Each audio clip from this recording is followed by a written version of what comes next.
महानूर खौफज़दा हो गई। फिर खिड़की पर किसी ने आहिस्ता से दस्तक दी। ठक ठक ठक।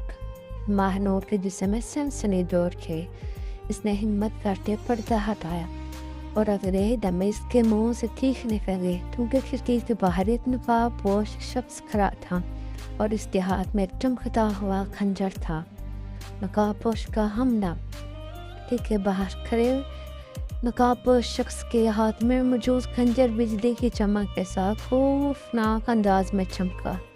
महानूर की चीख पूरे घर में गूंज उठी। अम्मी! स्वामा दौड़ती हुई कमरे में दाखिल हुई। क्या हुआ? महानूर कांपते हाथ से खिड़की की तरफ इशारा करने लगी।